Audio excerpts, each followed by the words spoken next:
talking the main areas, right? And then how that fits together with moving goods nationally. Now, on top of that, it's not just quite as easy as that, because we also have to face high seas, monsoon rains, landslides, mudslides, volcanoes, earthquakes, all that good stuff. We still have to deal with that when we're transporting goods around the country. So this is now going to share a little bit more detail around each and every one of them. So next slide, Pat. Starting out with the sea lanes, because there's a large portion of the country is made up of maritime areas. And this is a document, this toll lap was started about 8 years ago, and it was a view to try and reduce transportation costs in particular, because the idea being that you're trying to move and distribute domestic goods and finished goods between the country's western regions and the eastern regions. It is all a lot about across the oceans, across the waters. And the government's done a fairly good job, in my view, in the target being from a 17% of GDP, or down to a 17% GDP by 2024. And it's been lower, but it's currently at 26%. So there's still quite a ways to go. The picture you see is the ship operating under the toll subsidized shipping lanes. But like road transportation, the big problem is backhaul on the return legs, because you can take the ship outbound, fully loaded, to the various destination ports, but often when you're moving from the west to the east, because of the imbalance of manufacturing and consumption and everything else, and especially in the eastern outer islands, quite often the ship is coming back empty, not much cargo at all. So that's where the costs get assumed. You're running a vessel or a truck, even for that matter, coming back empty is not a good look. So there's a definite plan in place. There's a lot of activity and a lot of people working hard towards that. And I think genuinely the government's doing a pretty good job. And we are shielded a little bit in Indonesia because of the large domestic consumption. We do export a lot of resource, and we do export a lot of goods and import some for that matter as well. But the consumption, a lot of the goods is consumed in domestically. So that way you can hopefully maintain, full truckloads and full shiploads. Certainly outbound, the challenge will be to make sure you can get return cargo to offset some of the costs. So that was told out a special mention on.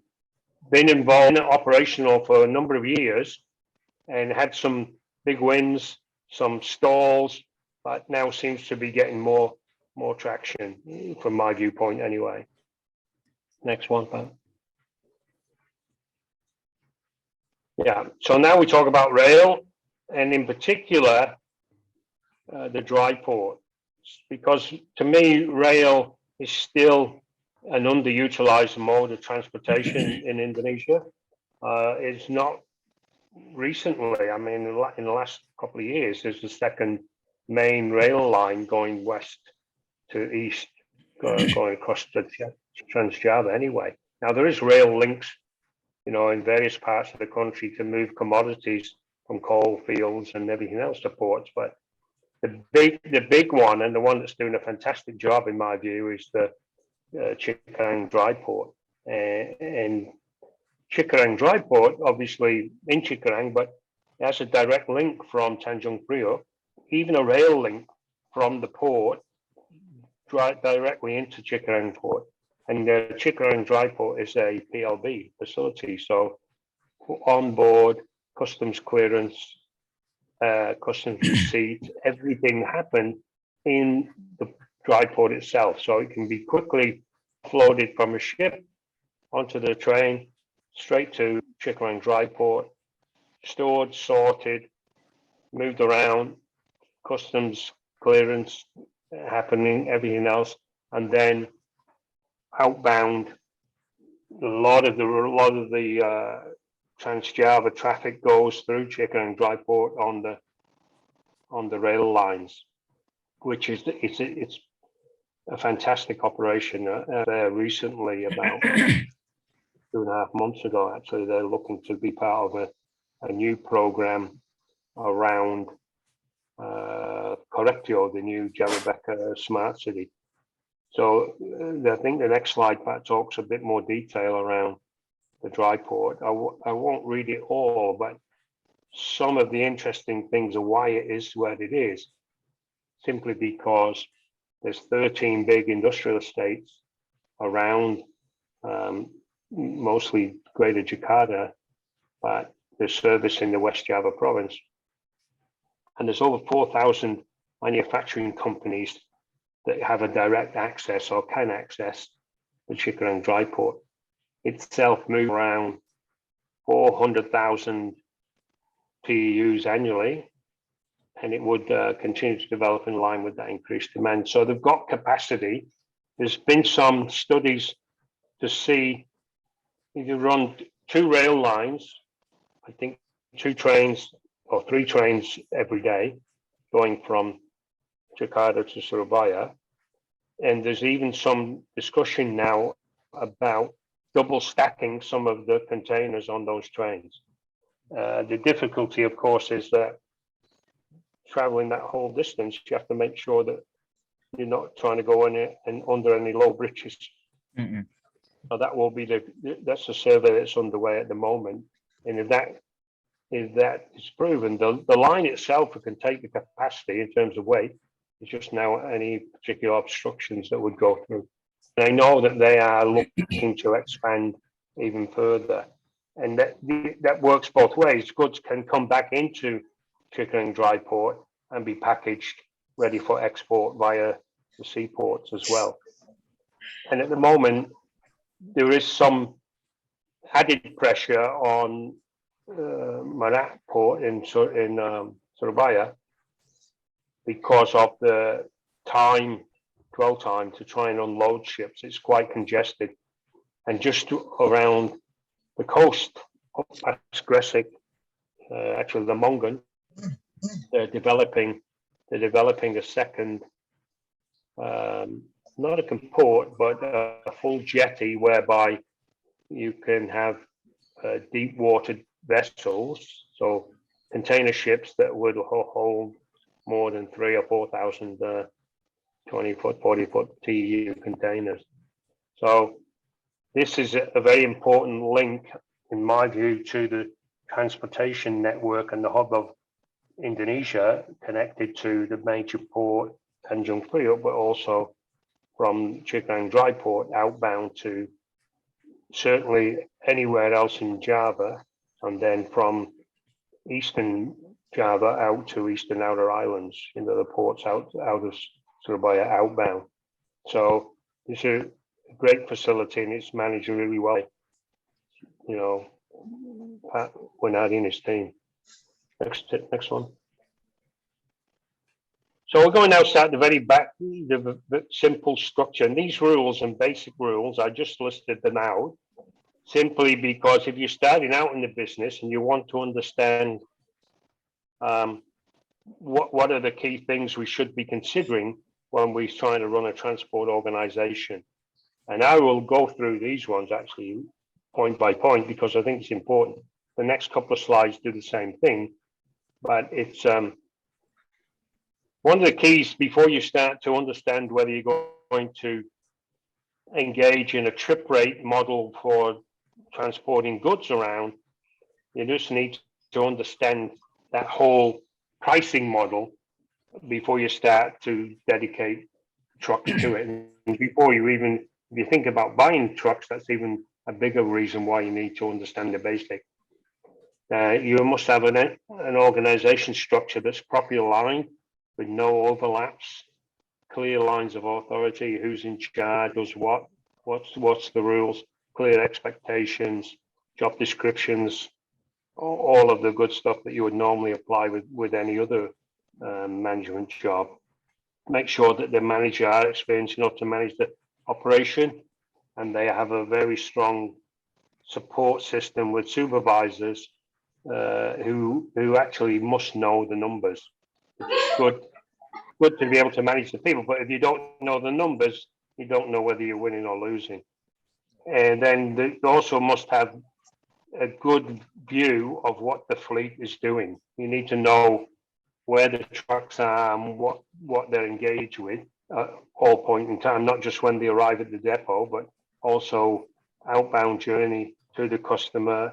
And nowadays, telematics and fleet management, you can actually try and track them along the way, which towards the end of this, I'll share the control tower, some of the latest control tower philosophies, and what leading edge people are doing and why the visibility is extremely important.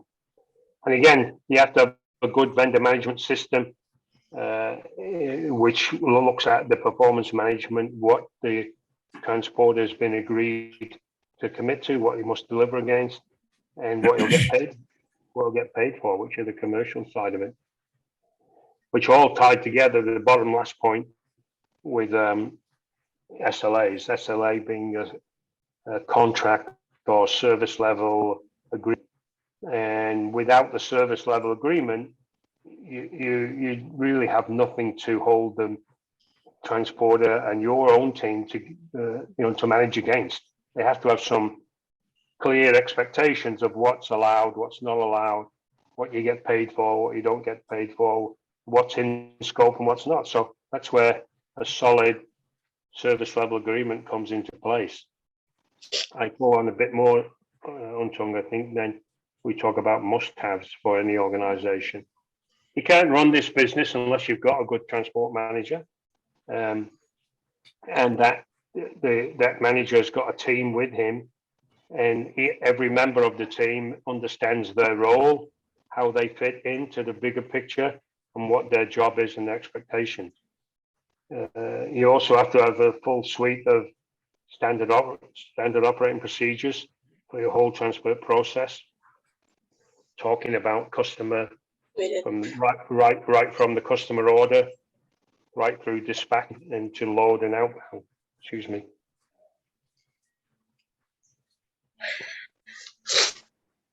And then again, if you're operating a fairly big operation, you need to understand how many trucks are dedicated and how many are on call, subcontractors, and also they also need to understand what's expected from them and be performing against a service level agreement with aligned current rates.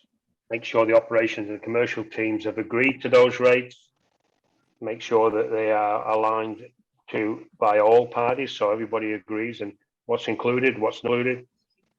And then, if possible, suppose in my experience that if you have a full specification, we call it here a vehicle profile, meaning that how many trucks do you have, what type of truck are they, what's the carrying capacity of those trucks, is it containers, is it a box truck, is it general cargo, open-sided cargo. There's so many variables, and a lot of the big contractors these days, a lot of the big customers are very specific about the type and the condition of the truck. And we haven't even talked about compliance with the new norms around carbon reduction and moving to net carbon footprints and ESG and environmental governance and supply. I mean, that is now a concept where most companies and most big organizations are certainly insisting on understanding whoever is doing the work for you, what is their sustainability program? What are they doing to try and alleviate carbon emission and, drive towards a cleaner climate, which is long overdue and there's a long way to go, but it's encouraging to see it starting somewhere. Next slide, yeah. It's just ongoing things that, again, I've considered to be a must-have. You have to have operational disciplines, and my view is that on a daily basis, at least new shift change and everything else, the team need to know what is required, what this vehicle is here for, where's it going to, is it compliant with what the expectation is in the contract, is it showing up with no holes in the floor, make sure it's not got bald tires, all that good stuff. And any compliance or non-compliance issues need to be escalated straight away to the customer. And therefore, anybody can do that. And it's an expectation that when the truck driver shows up with his truck, empty, full, otherwise, he knows that it's fully compliant with what's required in the service level agreement. So we're talking right in the nuts and bolts of things here. This is the nitty gritty, but must have basic stuff. And I've operated in this country for long enough to know that not every single truck on the road complies with these minimum requirements. And that's where I think the challenge lies. So if you have a daily trip sheet, nowadays, I'll talk a little bit as we go through that there are technology tools and mobile applications that can assist all. It doesn't have to be like you see there, log sheet and filled in by hand. It can all be done via mobile apps. And more importantly, that mobile app is a very powerful tool, not just for the management team, but for the driver himself. It helps the driver navigate the highways, and it helps him justify why he spent time or she spent time off the roster because of fatigue related issues, because of transport related issues and breakdowns, and also bridge collapses and all that good stuff, which has happened quite a lot in the last couple of weeks. We've had quite a lot of natural disasters here. I know in Bali, they swept over the main highway, the main Gili-Manuk road was closed, which doesn't sound like much, but it's a nightmare here in Bali. You go to get things from the grocery store coming from the island, and there's big delays everywhere. So also the fact that the vehicle monitoring and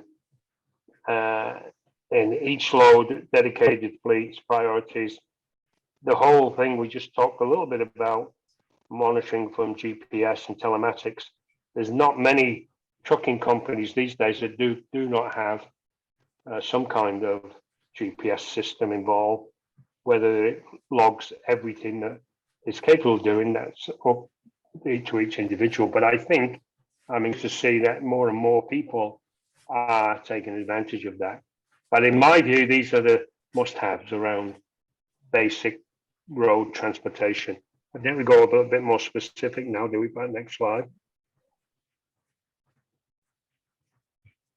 Yeah, we talk a little bit here about the cold chain, and the cold chain in particular has got a lot of visibility and a lot of traction recently, really driven by the pandemic, driven by vaccine management and the importance of maintaining correct temperatures of pharmaceuticals in the first place, of vaccines. But more importantly, this is like the picture shows a generic cold chain talking about perishable goods, fresh fruits and fresh product. And the way to eliminate a lot of waste is by maintaining the proper temperature of the product, even from the farm into the pack house through cold storage, and then ensuring it maintains that desired temperature from the minute it comes into the pack house till it gets to the final customer. And so we talk a little bit about why that perishable goods are typically handled via the cold chain. But the cold chain maintains the quality of the product, make sure the correct handling process, correct temperature range. And, you know, that means it can be monitored from the point it leaves the packing house through to the storage facility, through the distribution points, right visibility across end. And that full cycle performed for grown foods as well as proteins. There's more and more consumption of fish, seafood, poultry, beef, pork, etc. And that also includes the reverse logistics process for any reusable equipment. It's important to understand that you can prove that the goods that you're buying, be that a frozen chicken or seafood or whatever it might be, that it has maintained temperature. Put QR codes on a lot of products now where the customer is actually being able to look at what their product has experienced through the journey.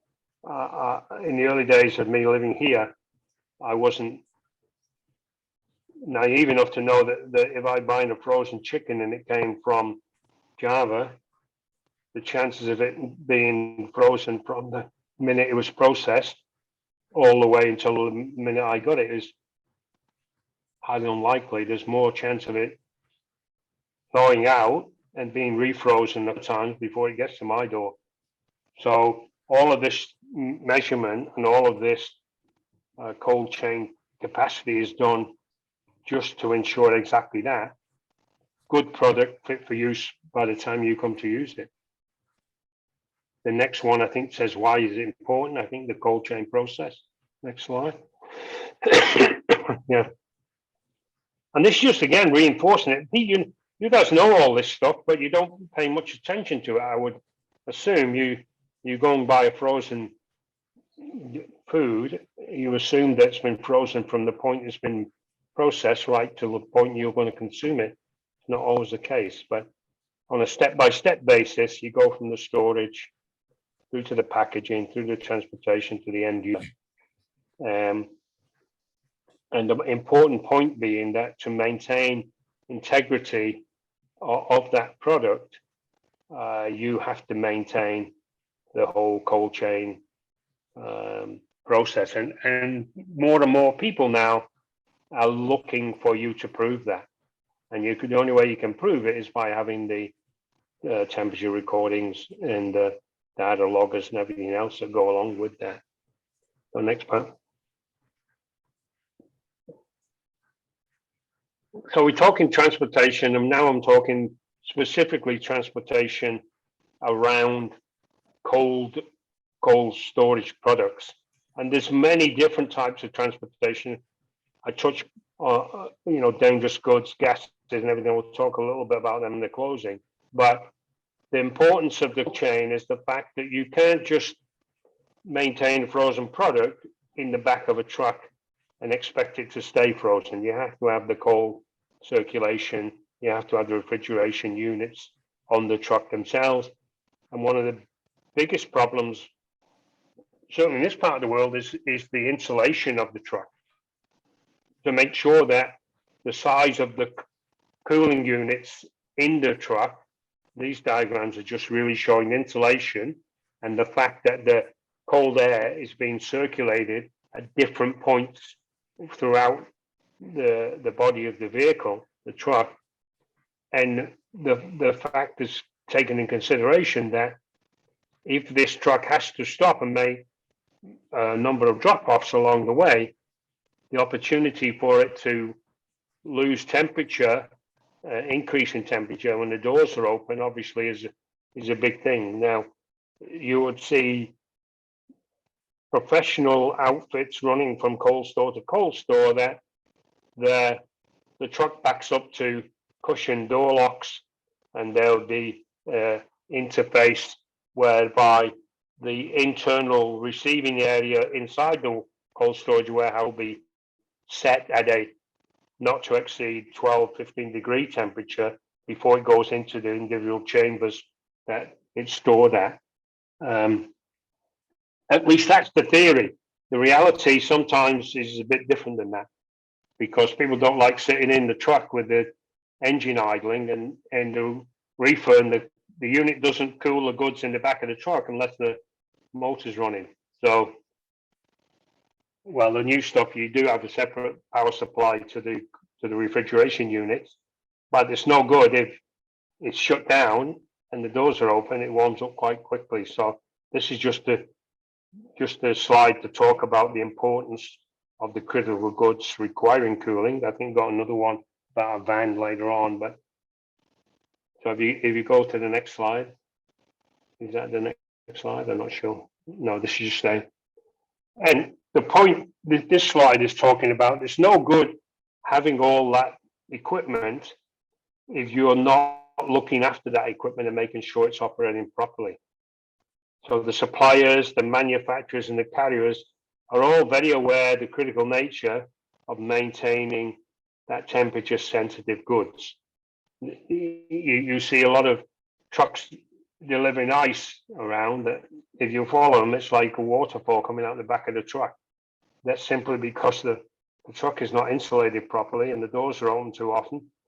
Half of the ice is melted before it gets delivered. Certainly is in my part of the world anyway, around here in Bali. But again, to manage it, you have to understand where are the opportunities for it to fail and what are those gaps you have to close to make sure it doesn't fail. The safety risks, mix and complex deliveries that can result in the product being inferior. And if it's a foodborne product, or even for that matter, pharmaceuticals, if it's not maintained at the optimum temperature, it could cause sickness and illness amongst people that consume that product if it's not been stored at the proper temperatures throughout its life cycle, throughout the journey. One example there saying a box spent a few hours in transit that we between 5 and 10 degrees over or under the temperature, the customer is now at risk. And so this is why the customers say, you need to show me, or you need to be able to make me feel confident that your transportation process has kept the goods, those critical goods, in the desired temperatures throughout the process, from the minute it was left the cold store right through to when I'm going to consume it myself. And any time you don't do, then there's a lack of that cold chain confidence and a lack of the cold chain maintenance. Which, again, to do that, you need to check with, I think the next one talks about pre-checks and trucks around maintenance. So this is another example of a van with a fully insulated cabinet, saying this is particularly used for the pharmaceuticals, where you have to understand what it is you are transporting and what are the parameters or the variations allowed within the temperature, and make sure that the insulation in the box is the right thickness and it's the right type of product. Otherwise, you will have a failure in the goods, and nobody's paying you money to transport inferior product around, and nobody will buy inferior product. So you've got to get it right. That's why part of the insulation is a critical component of a cold chain transportation vehicle.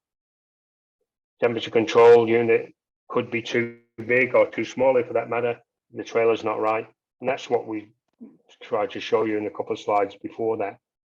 But if it doesn't maintain temperature, if it's not in the right sized system, and it's easier to do a back of a van like that than it is a trailer, but the same principles apply, is what we're trying to say here.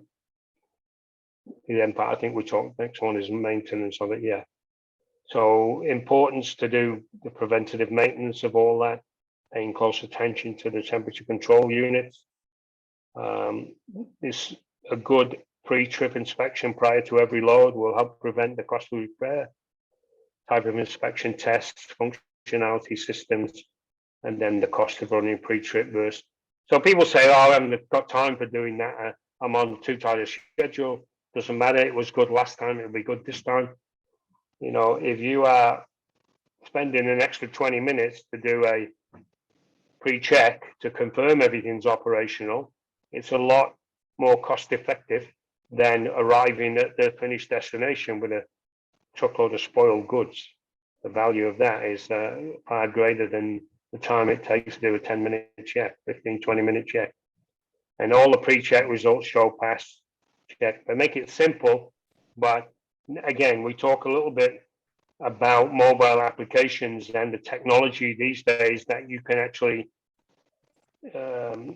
see and we've got a little bit of a storyboard talking about that, about control tower, about how that is critical, and it talks about vaccines in particular, but it's not just vaccines now, it's all of the expectation that if you're buying fresh goods, perishable goods, you want to know that they're in good shape before you actually get them home and open them up.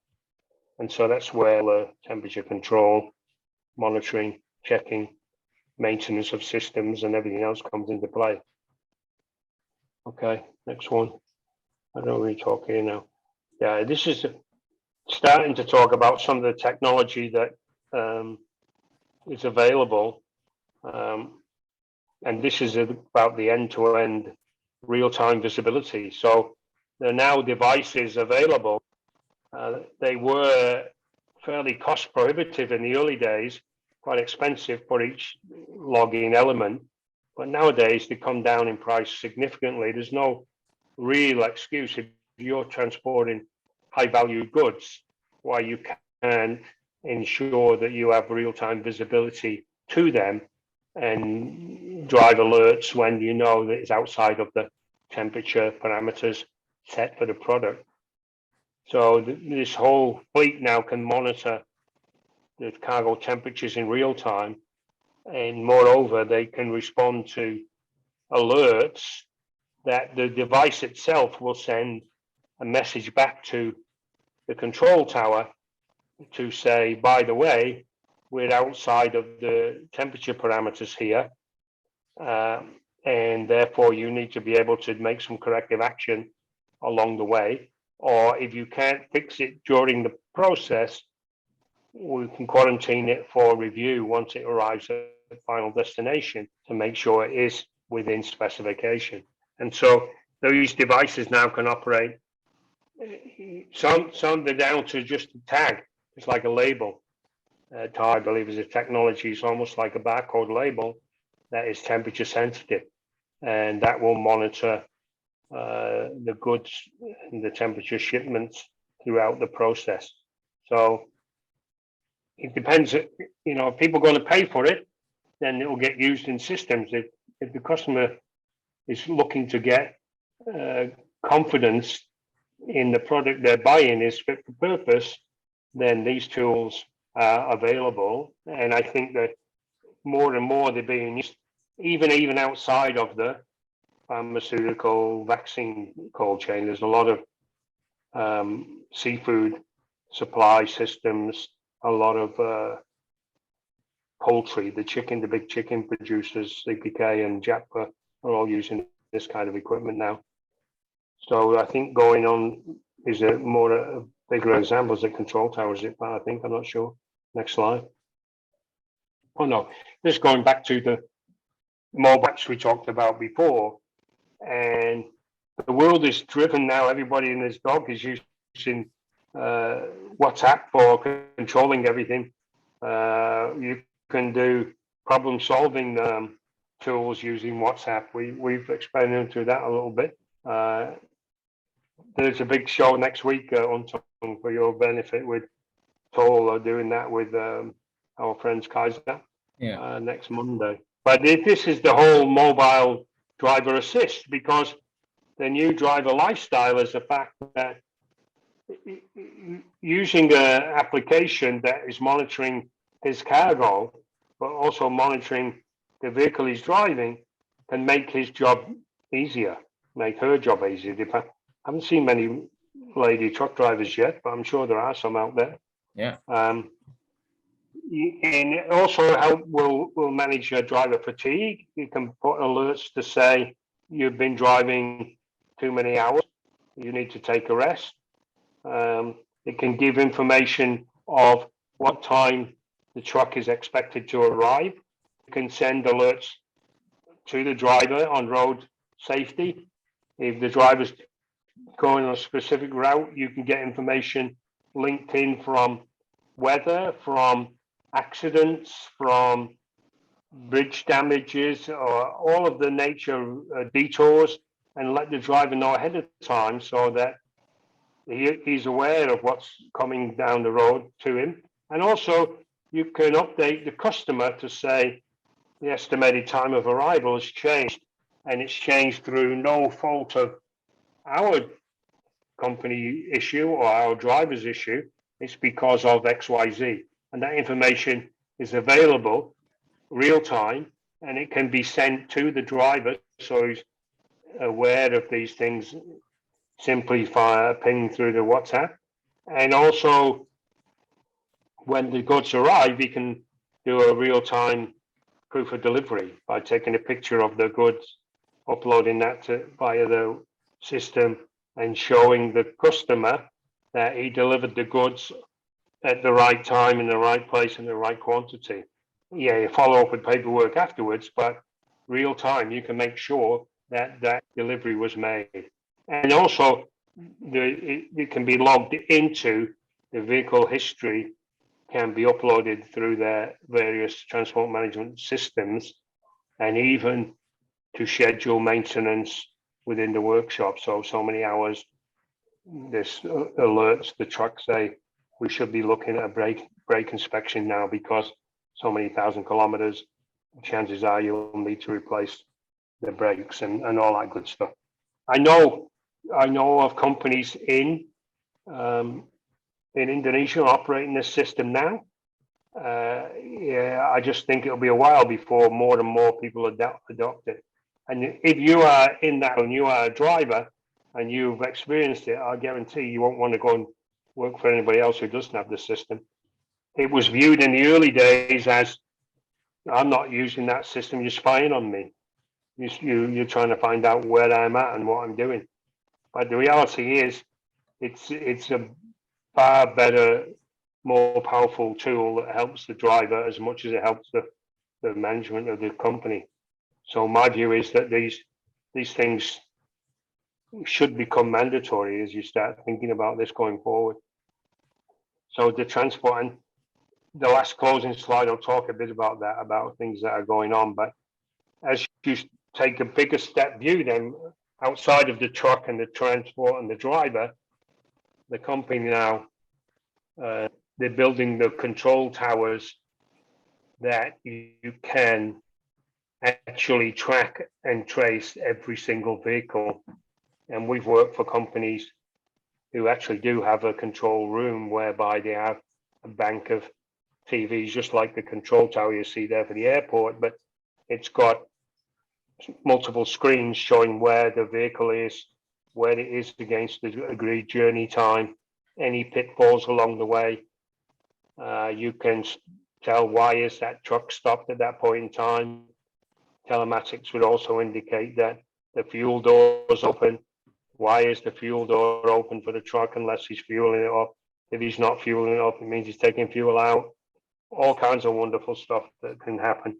And nowadays, this new generation is what they call a self-aware control towers, meaning that they can see. I think the next slide talks about it before I can do it anyway. I'll tell you, is see, predict you. So the control towers that think in terms of being able to see things, being able to predict what that they're seeing, and then act on what they're going to do about it. So the seeing part is the end-to-end visibility across the whole inventory. It can expand that visibility to partner locations, to warehouses where the truck is going to pick up or deliver to, all the goods in transit. It improves the whole supply and demand collaboration work. Once it's seen, it can predict it, so it can get accurate, real-time ATP inventory, ATP being availability to promise, meaning you've got the goods and you're on the way with them, and everything is predicted to be on target, on time, in full. Can improve the sense of any disruptions. We've got some problems here along the way. What can we do to divert? To what can we do to send another truck a different way? So matches your demand forecasting, and certain for healthy, specific healthy populations, and drugs in particular, or critical machinery, critical equipment. And it's all driven, being able to act powered by artificial intelligence. And this system in particular provides a digital playbook that can drive the whole best practice. And you can say, we've learned from this mistake. Oh, and by the way, something happens a couple of months later. Hey, didn't we have this problem once before? Yeah, you can go back and look at the digital playbook to find out exactly what happened and whether you can fix it by doing what you did to fix the last time. So it gives you the whole decision-making capacity for managing all of the process along the way. And I think the next chart is a storyboard part. So we'll play that. I'll let you listen to that, and then we'll talk about it after. You got the music coming from it as well or not? Suaranya kedengeran nggak, teman-teman? No, sir. No, that's interesting. It should. Never mind. It doesn't matter.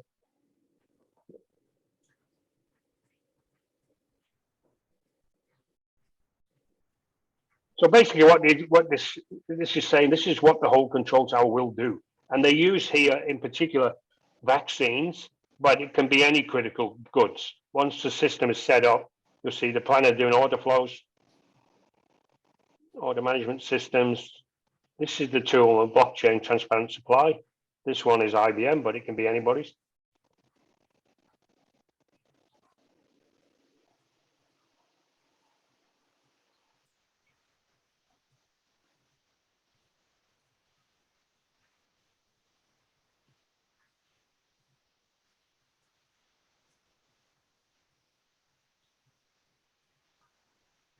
There's some nice music in the background was on originally, but I don't know why it's not transferred. Never mind.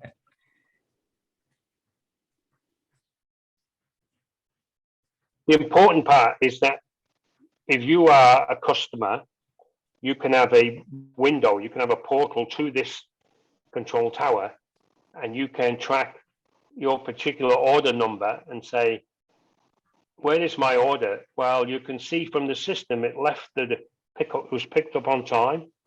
It was left the warehouse, and it's gone on its way. Oh, this is a particular solution here. I can see that the temperature on the shipment's gone out of spec. Notify the operators. Hey, by the way, Mr. Truck Driver, your temperature's out of spec. What about the bosses? Can they see what's going on as well? They can if they use the control tower. So he's looking and saying, how many vaccines have we delivered? How many is in transit? Where's the production?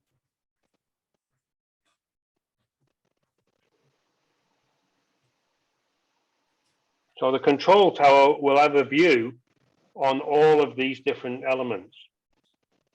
So integrate with Watson is the AI brain doing the thinking, track and trace. Yeah, too fast for me.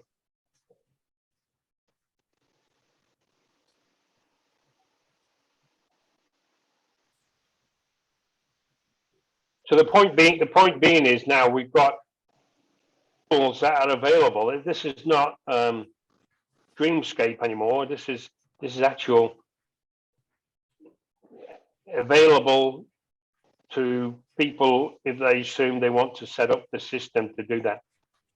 And there are people operating within this parameters, so they can track what order number is, I ordered this on Tuesday. It was supposed to be here on Friday.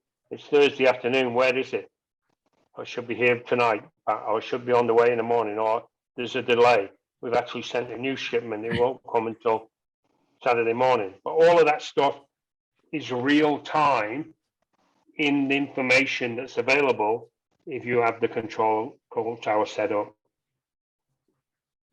Very powerful stuff. I mean, there's a long way to go, as we talk about in the closing slide, but I think it's encouraging to say the tools are out there now, right? So you put that big screen so I can read it. There we go. I will go through every one of these, because one thing for sure, technology and digitization is not going away. Every single day there's a new and innovative new ways of working that are being introduced, whether that's a mobile application, real-time tracking, visibility systems. All of that stuff is being looked at now, but we also know that one size doesn't fit all for every transporter, simply because there's so many different variables. We started out at the beginning of the presentation saying moving goods around Indonesia is a challenge anyway, given the fact of the way our country's set up. Some of these tools will definitely help in that process. And the more you can prove a successful delivery, the chances are you'll get more deliveries to make, and everybody will be in the better. You get paid more money, everybody's working, everything is going better. But basic rules, they're a great foundation. They can operate for anybody, whether you're wired for sound or digitally enhanced or not. If you have the ways of working and those basic rules in place, you're going a long way to getting a good, successful business up and running. And the things that definitely need to be considered, even if you want to automate them down the track, digitize them down the track, you have to be in a position of good foundation base rules that you know work. And so you've done that, you've proven that the long version, if you will, and before you can even digitize it. And then we talked also a little bit about specialized transportation. There'll be different rules around dangerous goods, certain gases and pressured vessels, steel is handled differently, lumber, all of specific industry has specific regulations. The key is to make sure that these rules and regulations are always complied with. I remember back in the day, I don't know how many years ago now, but it's still, ODOL is still the government of Indonesia rule, right? Yeah. The point being it must be correctly enforced, which it isn't now. So there's no good saying you're going to handle people with over dimension, overload, transportation shipments if you're not. It has to be enforced. You can't just say, oh, but you know, we've checked on it, you're okay to go this time. If it's a rule, you have to make sure people comply with it. And this is where the challenge is. Number one, because not everybody's on every single highway, but it's a great rule to have. And it is, you know, at some point there will be some technology that catches up with it. In fact, I read the other day that they're talking about transponders and cameras taking pictures of traffic violations in certain areas in Jakarta. Guess what? In the rest of the world, that happens every single day. Speed cameras and radar traps and all kinds of stuff. Not so much in Indonesia, but it's coming. And then my closing comments that the transportation industry has come a long way, but it's clearly there's a lot more work to do, especially in environmental sustainability and governance. Everybody's agenda, all the top management teams, no contract or tender that goes out anymore without people asking, what is your sustainability? What is your carbon footprint commitments? What are you doing to reduce carbon?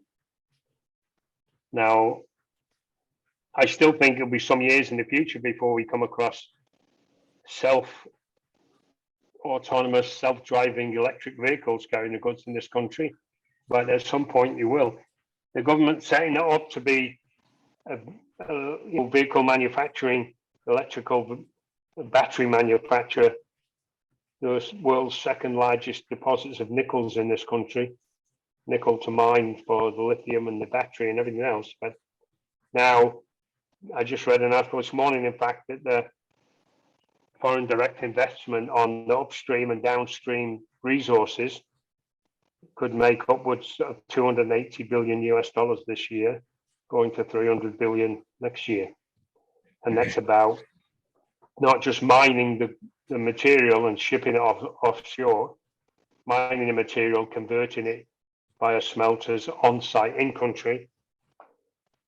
And I think next month at the G20, Padjadjaran is going to meet with Elon Musk if he shows up and talk about whole battery Tesla manufacturer in Indonesia also. And I did say at the beginning that one thing I will share, Pat Untung, and you can share it with the team afterwards. I'll share with you a link of an article I saw yesterday from Project 44, which we've done a bit of work with in the past. Yeah. Project 44, I've built a new tool called Movement. And it is far and away the best thing in the world to understand every single element you need to know about moving of goods globally. It talks about port dwell times. It talks about it's a extremely powerful tool. Too much talking, too many talking heads in the show, but it does give you some insight into how powerful this is.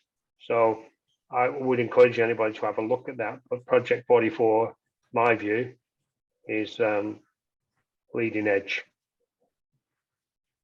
That's been all me talking, no question. We've got time. What's on your mind? Okay.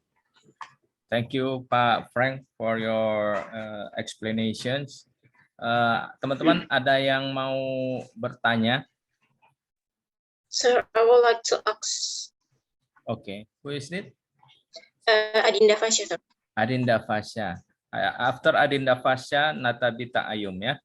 Okay, go on. Okay, thank you for the. Okay. Thank you for the change. My name is Dinda. And before my question, I want to say sorry because actually I'm in bad condition that caused by fever. Then I would like to ask you, as you said before, I'm sorry if my assumption is wrong. It can be said that the Cikarang dry port is a central facility for goods to be exported or imported.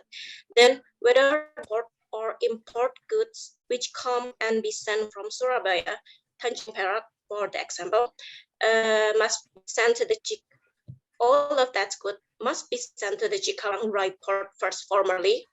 If so, wouldn't that actually increase the cost in the supply chain and transportation? What you think about?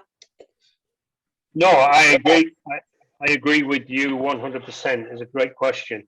The point I was trying to make before was if goods are coming into Tanjung Priok for distribution nationally, if you go back to that slide, yeah, that's inbound goods coming import and can be stored under bonded customs clearance, which is what the PBL facility does. PLB. PLB, is it? Yeah. PLB. Well, have I written it wrong, or is it PBL? Did I write PLB? PLB, Pak. All right. Anyway, so when I was saying that goods can go both ways, it means if you're going to export something from Surabaya, by all means, you can still export directly from Surabaya, which would make sense. Going from Surabaya, certainly to Eastern Outer Islands, can go internationally also from Surabaya, if that's the case. But you can also, I mean, the government's setting up a a first port international receiving port. Help me with the port name, Pat. But it's just top end of Sulawesi, round from Serong. The natural deep water harbour. Is it Belitung? Maybe is it? No. Bitung, Pak. Bitung, yeah, Manado. Bitung, yes, because that is designated as an international inbound receiving port as well.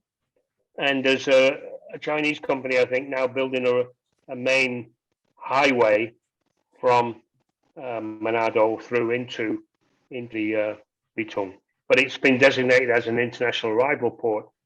So your question for clarification is, if you are going to export goods out from Surabaya, by all means do it direct. There's no need whatsoever to go to Cikarang dry port because, as you rightly say, that would just add cost.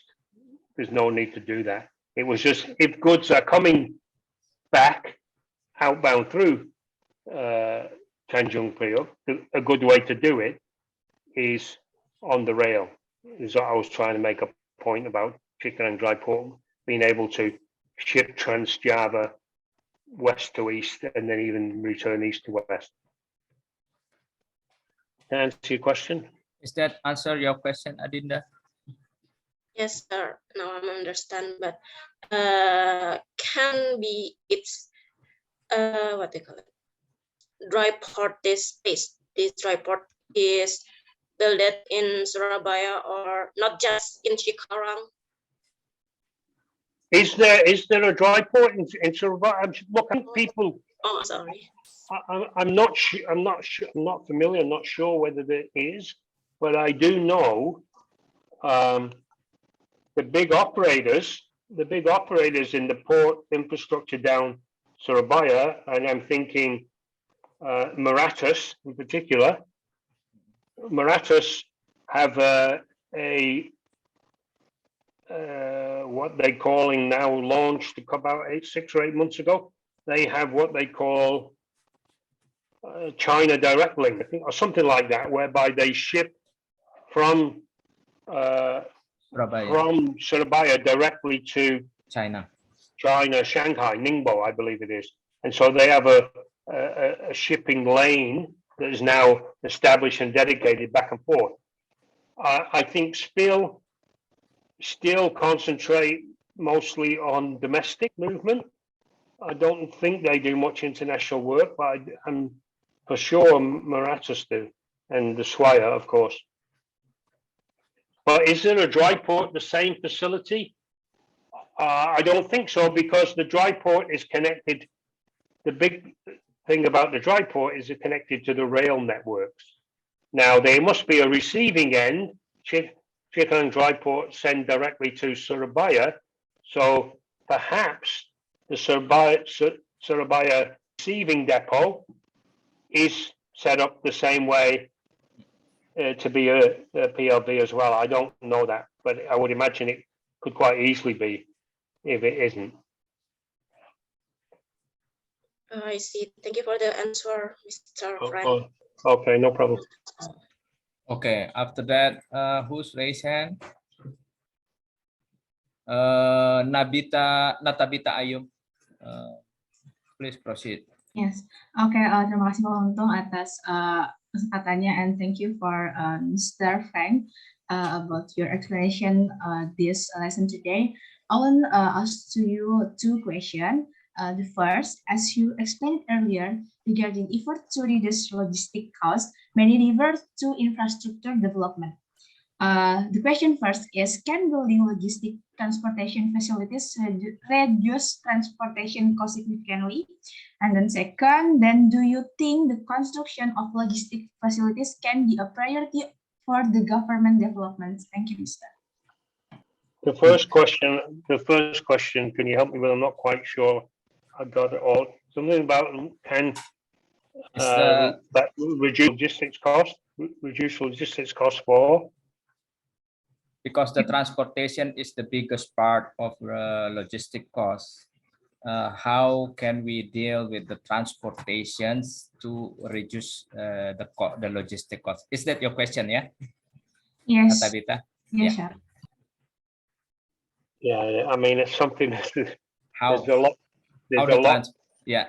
There's a lot cleverer people working on that than me trying to reduce it. But part of what the government set out to do a number of years ago, but really accelerated because of the Jokowi administration, by forming the national single window. And what the intent there is that within Indonesia, there's many different agencies that look after different parts of movement of goods in particular. And so what Jokowi and the administration did, we're going to knock all these industries and these agencies under one roof, under one banner. And so the idea being that you didn't have different handoff from different agency. You have to have this stamp of approval from the import customs guy. You have to have this stamp of approval from the telecommunication. So Pat Jokowi and his team have done a really good job of making the Indonesian national single window. They're also trying to harmonize all of the codes for importing goods to make sure there is one set of agreed taxation rules to help reduce the transport costs further. But the bottom line is you're moving goods and you have to burn fuel to transport those goods. So part of what the government tried to do with ODOL, I talked on the very last slide over dimension overload, is a false understanding by a lot of operators that if you put 45 ton on a 30-ton truck, you're actually making money. You're moving more goods per movement, more tons per movement, but what you're doing, you're burning more to do that, and therefore your cost to operate that leg is not as efficient as you believe, as what you think the numbers on you. The reality is you are burning more fuel, you are causing more pollution, you're causing more damage to the roads. So there's a general oversight, a general broad view that the infrastructure changes, that are some complete, some still underway, some highways that have been finished to be built, some railways that have been connected. I mean, is all driven to try and reduce transportation costs. And that means less congestion on the highway, a lot of people using public transportation to try and stop traffic and macet the man and all the rest of it, which all in turn increase transportation costs. But the nature of the country that we're living in, with all the islands and all different legs and all the different modes, that's why transportation is the largest component of the logistics cost. I mean, if you talk anybody moving goods around, I think the last number transport, if it was 25% in my chart, I said trying to reduce logistics costs to 25% or 24% down to 17% of GDP. Of that percentage, the highest percentage that make up the logistics cost is the transportation. So you're exactly right. Transportation is the highest cost. What can we do to limit that? The things I've just described. Don't overload trucks.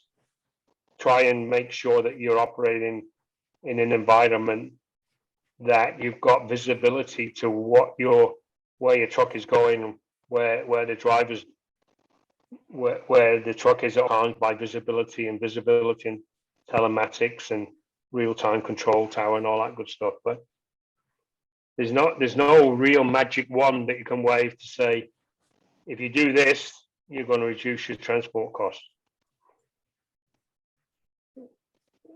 I'm not sure that answered the question, but it's a very good question, and there's a lot of people been working on it, doing a lot more work than I have to try and come up with the ideal solution now. Ya. Itu menjawab Natabita, Ayu? Ya, sangat menjawab pertanyaan saya, Pak. Terima kasih. Ya, jadi intinya melihatnya mungkin secara holistik, nasional, logistik gitu ya. Kalau odol kan bicaranya transporter pengennya ngelebihin tonase supaya penghasilannya lebih besar gitu. Padahal merusak jalan, merusak lingkungan, makan BBM-nya lebih banyak, kira-kira gitu.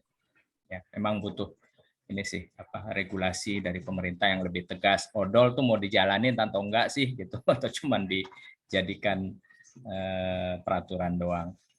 Okay, we can continue with Aulia Zahara Mainasya. Okay, thank you very much, sir, for the chance, and thank you very much to Mr. Frank Van Loof for the great and amazing explanation about logistics and transportation.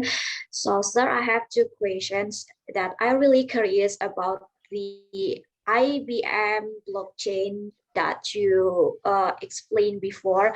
So, for the question number one, or for the first question, is IBM blockchain needs a cryptocurrency, and if yes, how the process or transaction inside it? And the second question is IBM blockchain has already implemented in Indonesia? So that's my question, sir. Thank you very much. The first question is quite easy. The IBM blockchain, the system that we shared there by the self-aware control tower, does not operate with cryptocurrency. No, you don't need crypto to be part of it. Have they operated within Indonesia? It's a very good question. I know there's been some discussions. I don't know for a fact whether there is operational. So part of what the IBM blockchain transparency solution is, the control tower is one element. The second and third is many different elements, but one is what they call critical goods movement, and the blockchain provides, they're calling the IBM Food Trust. So meaning if you are catching seafood, you're catching fish, by using the blockchain technologies, you can record what date, time, what the conditions were, where you caught the fish, what the weather was like, even what the vessel name was, where the vessel was out to sea when the vessel returned to port, whether the fish was frozen on board the ship, whether it was frozen back at the wharf when it unloaded the cargo. And so the blockchain solution provides data, timestamp, verification as a block. And that block is added to the general ledger, which forms another block. And the more blocks you get, hence the chain of blocks. That's the blockchain where it comes from. But it can provide information to every player who's part of that system, but only permissioned view, that if you are a provider and you want to know your data and only your data, you can have that directly with the control tower, with IBM. But everybody else can see it, but can't do anything about it. And nobody can change it, because to change one block, every single person on the blockchain has to change. So for easy answer, no, it doesn't require crypto to operate. It's any system. And is there a example of the IBM control tower in operation in Indonesia? I would have to say I am not sure. I don't think so. I think there's been many discussions about trying to get one going, but I'm not aware of any yet. There was another one about coffee, using the same methodology to be able to track coffee beans from the plantation, when the trees were planted, when the fruit was to bear, when the beans were harvested, where they went to be roasted, all of that time-stamped information along the way, so that when you have a bag of, in fact, it went right down to the coffee shop, that you could buy your coffee and you could scan the QR code on the cup, and it would tell you when that coffee was grown, where it was harvested, what the farmer's name was, all that good stuff. So I know it's operational in Singapore. I don't know whether it tracks all the way back to Indonesian coffee plantation. I'll try and find out, and I'll let you know, try and find out and come back to you via Ontong, so we can say, you know, delayed answer to question, either confirming there is no operational blockchain in or IBM blockchain in Indonesia, or yes, there is, and here's what it does. So I don't think so, but there might be, and I'll come back to you with the right answer. Yeah, but definitely does not need crypto. Yeah. So there is no required crypto linked to the blockchain. Blockchain No, crypto is different. Really, the blockchain as a term, as a blockchain itself, is born from managing Bitcoin. Mm. That's what it started. It was born from managing Bitcoin, but it's got so many other powerful, useful services that it becomes secondary. Crypto is a secondary item now. In fact, there's also that EBL electronic bill of lading we shared with TradeLens, Pat Untung. Yeah. TradeLens with Maersk and IBM, showing the management of all of the documentation that needs to follow a shipment, but making all that paperwork in the form of a blockchain and permission use. So to do away with all that stuff. And the minute we start to do that, that would answer the second part of the question in regard, how do we reduce transport costs? By building a bigger blockchain. By doing the activity that currently is requiring half a dozen or 25 people shuffling 18 pieces of paper, can do it all electronically via the blockchain. Is a part of the answer to how you reduce transportation costs as well. Okay. Is that answer your question, Aulia? Yes, of course, sir. Thank you very much for this answers and explanation. Yeah, actually, no 2 months ago or 3 months ago, we invited Naido, who is name? Levine Naido from the IBM to share with us what is the transparent logistic as presented by Pak Frank Finlow. Unfortunately, you are not invited, yeah. It's because we can have a question and answer session with the Naido directly. He's actually somebody who's responsible for the transparent logistic in IBM.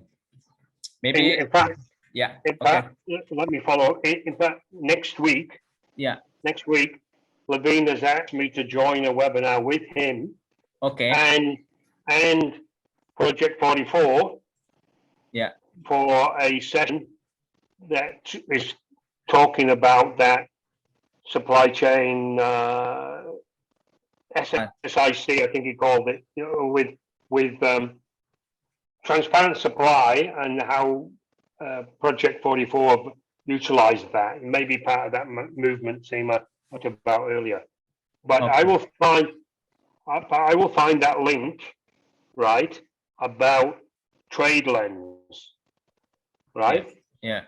And I think if you can share that with anybody who's interested, Ollie in particular, because she asked a question around the blockchain. I think that blockchain transparent supply, that trade lens piece, will go a long way in allowing you to understand how powerful this can be and why it should be something that, if I was starting my career, just like you guys are now, I would be trying to learn as much as I can about the blockchain transparent supply. It's the future. Yeah. So I will send 2 links to you, Pat. Yes, And Pak. please make sure that anybody who wants them, the trade lens one in particular, to Ali, who asked that question, I think will help understand why the question, answer the question that I tried to do my best. Okay. Thank you, Pak Frank. Okay, let's continue with Hikam. Okay, thanks for the opportunity. My name is Muhammad Nur Hikam. You can call me Hikam. Permission to ask. As we know, the GDP of logistics in Indonesia reached 17%, and by 2024, it's targeting to reach 26%. Can Indonesia achieve this target? Will the world prediction state that 2023 will be hit by a recession due to one of the causes of the war between Russia and Ukraine and the instability of the world economy? Thank you. Wow, that's a powerful question. The other way around, actually, but the numbers to start with. We're trying to target.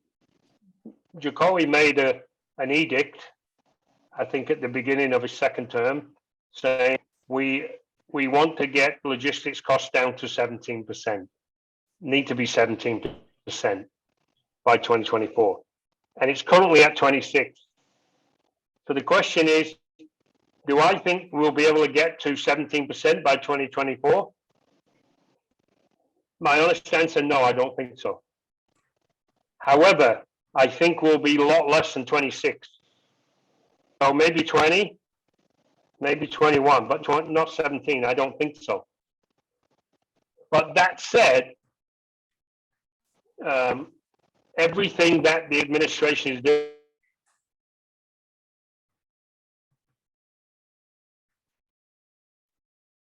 Halo, Pak. Freezing, Pak.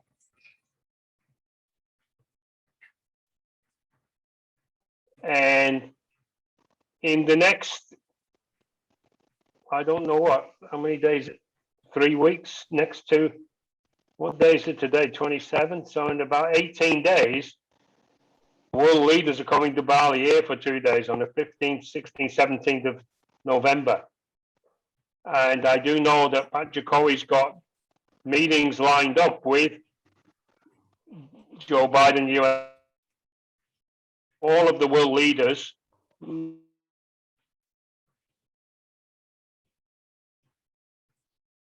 Freezing, Pak.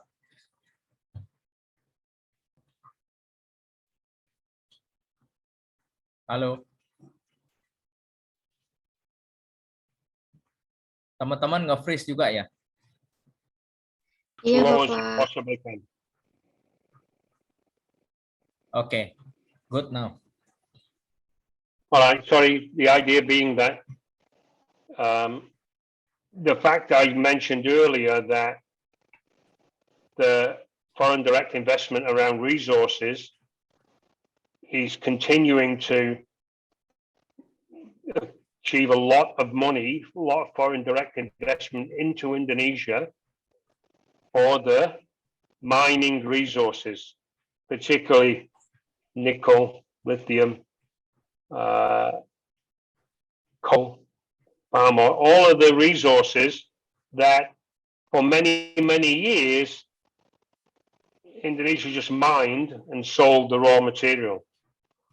Now they're trying to get to a position that say, yes, you can buy the material, but you can only export it out of Indonesia in a finished form. So therefore, you have to do your processing, you have to do your smelting, you have to do your value adding in Indonesia, and then you can export the goods, no problem. In fact, that's where the meeting with Elon Musk, where the administration was saying, yes, we'd love to build your batteries for your electric cars here, but better than that, we want to build the car here, not just the battery. Come and make your factory, your next gigafactory, make it in Indonesia. He's not decided yet. Maybe he will, maybe. And he also talked about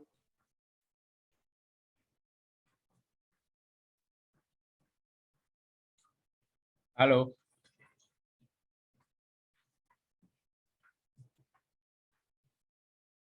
Halo, Pak.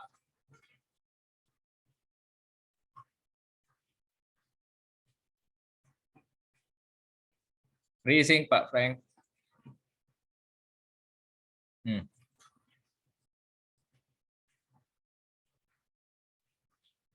Unmute, Pak.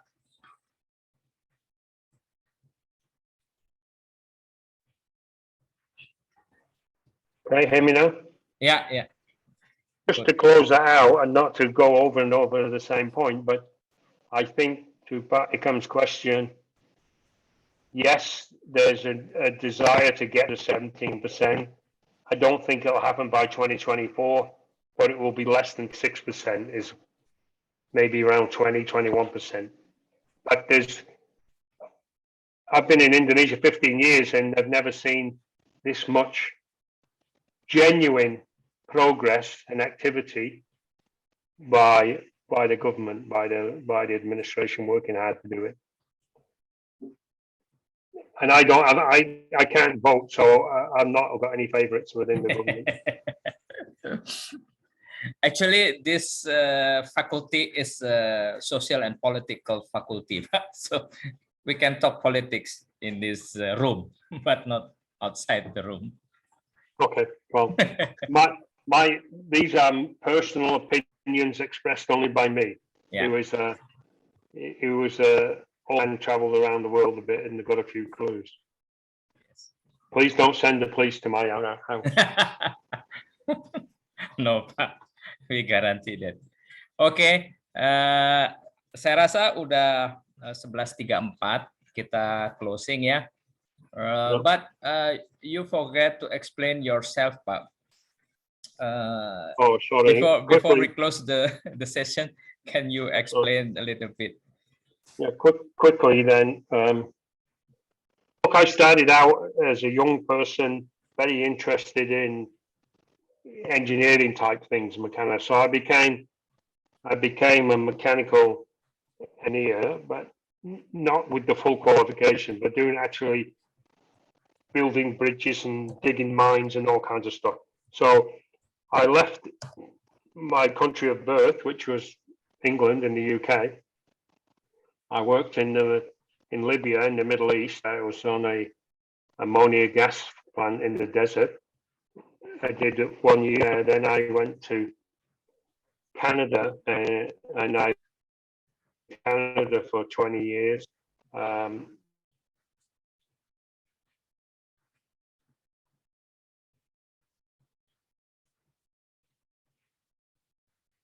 Freezing again, Pak. Teman-teman kameranya buka ya. Biar habis ini kita foto, kita close. Halo Pak Frank.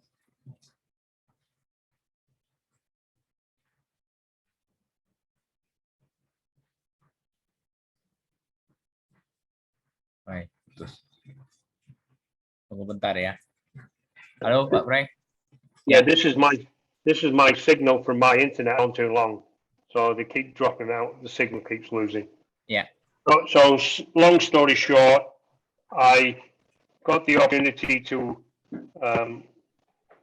work with Heinz Canada, and from Canada, I ended running their whole operation, food manufacturing, baby food manufacturing, cereal. I ended up going from there to run a check for them in New Zealand. I managed the business between New Zealand and Australia, and then they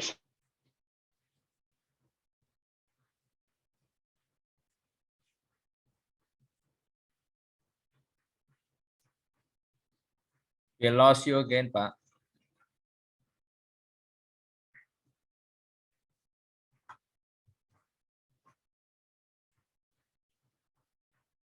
Halo, Pak.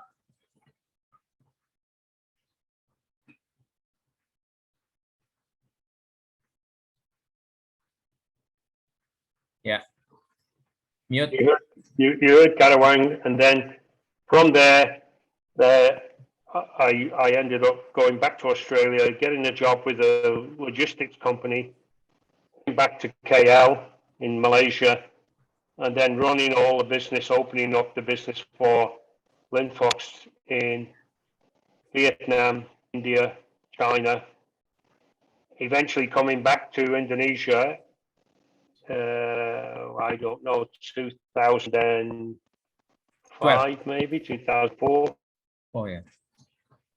As the team manager for Linfox.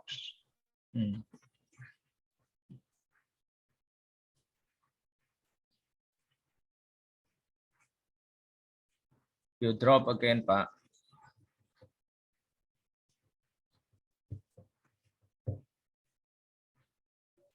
Salma sambil di screen ya, foto ya.